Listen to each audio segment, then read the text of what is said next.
पहले अपना परिचय दीजिए। मैं अशोक सिंह, क्षेत्रीय मीडिया प्रभारी, भारतीय जनता पार्टी किसान मोर्चा गोरखपुर क्षेत्र। क्या है समस्या आपकी जो आपने धरना दिया था उसका तो कार्रवाई हो गया लेकिन लेखपाल को लेकर क्या कहना चाह रहे हैं आप? हम लोग दिनांक 10/4/2026 को तहसील में धरना प्रदर्शन के माध्यम से तहसीलदार मेहनगर और एसडीएम और लेखपाल भरत मिश्रा के खिलाफ धरना दिए थे। ये लोग आकंठ भ्रष्टाचार धनुगाही में डूबे हुए हैं। इनके खिलाफ कार्रवाई की मांग को लेकर के धरने पर जब बैठे तो 2-3 दिन के बाद लेखपाल और एसडीएम साहब तो चले गए, लेकिन लेखपाल के ऊपर आज तक कोई कार्रवाई नहीं की गई है। जबकि लेखपाल फर्जी नक्शा लेकर के गांव का बंदोबस्ती नक्शा एक भू माफिया इंद्र बहादुर सिंह जो रिटायरमेंट लेखपाल है उससे मिला करके गांव का बंदोबस्ती नक्शा गायब कर दिया है। एक फर्जी अप्रमाणित नक्शा से जाकर के गांव में इनकी पैमाइश उनके चक में उनके चक में पैमाइश करके भारी भरकम धनुगाही कर में जुटे हुए हैं। और इसके बाबत कई बार प्रार्थना पत्र भी दिया गया, लेकिन अभी तक लेखपाल के ऊपर कोई कार्रवाई नहीं हुई। इतना ही नहीं, लेखपाल भरत मिश्रा एक ही जमीन की कई तरह की रिपोर्ट लगा रहे हैं।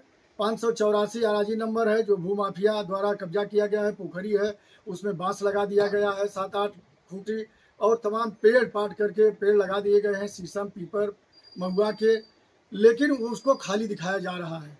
और अराजी नंबर 586 पर वही भू माफिया अपना मकान बना लिया है, बयाला है, बैठका है, भुसौला है, ट्यूबवेल है लगा करके उसको पाट करके नव निर्माण करके कब्जा कर लिया है। उस पर इन्होंने कार्रवाई तो किया, लेकिन अब आज भारी भरकम धनुगाही करके पुनः उस पर बार बार कभी आंशिक रूप से कब्जा दिखाया जा रहा है, कभी सहन के रूप में कब्जा दिखाया जा रहा है, तो कभी कब्जा पूरे पर दिखाया जा रहा है, जो सीधे सीधे लेखपाल 420 कर रहा है। मैं इस 420 का भी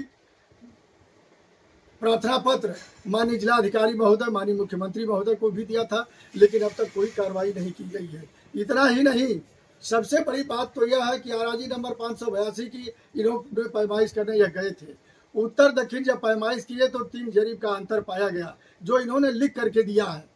सारे कागजात मेरे पास प्रमाण के रूप में है, जो इन्होंने एक ही जमीन की कई बार कई तरह की रिपोर्ट लगाया है उसका भी प्रमाण मेरे पास है। और अराजी नंबर 582 उसर के प्लाट का इन्होंने जो पैमाइश किया है उसमें इन्होंने लिखा है कि यह सरहद से नापने पर यह 2 जरीब का 3 जरीब का अंतर पाया जाता है और गांव करीब होने के नाते, आबादी करीब होने के नाते पैमाइश संभव नहीं है। और इसके बावजूद इन्होंने कहा कि नक्शा अप्रमाणित है, जो लिख करके इन्होंने दिया है वह मेरे पास लिखित प्रमाण है, लेकिन उसके बावजूद भी लेखपाल मनमानी तरीके से भारी भरकम धनुगाही करके मेरे ऊपर ही कब्जा दिखा दिया जाता है कि ये उसर का प्लाट कब्जा किए हुए हैं, जबकि मैं अपने भूमधरी में अपना मकान बनाया हूँ, अपना विद्यालय बनाया हूँ। लेकिन लेखपाल की यह तरह तरह की मनमानी लगातार चल रही है।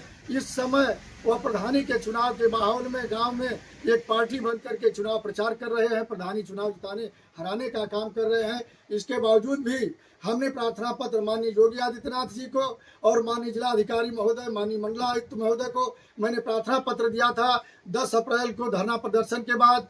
मैं 24 अप्रैल को भी प्रार्थना पत्र दिया और फिर 11 मई को भी प्रार्थना पत्र दिया, फिर 16/5 तहसील दिवस पर भी प्रार्थना पत्र मैंने दिया, लेकिन आज तक कोई कार्रवाई नहीं की गई, जिससे हम भारतीय जनता पार्टी किसान मोर्चा के लोग काफ़ी दुखी हैं, क्षुब्ध हैं और ग्रामीण परेशान हैं। इनके कुकृत्य से गांव में किसी भी समय अशांति पैदा होकर के मारपीट या हत्या हो सकती है, जिसकी बाबत प्रार्थना पत्र उप जिलाधिकारी मेहनगर को भी कल सौंपा गया है कि इस तरह के क्रियाकलाप हैं, किसी भी समय अशांति पैदा हो सकती है।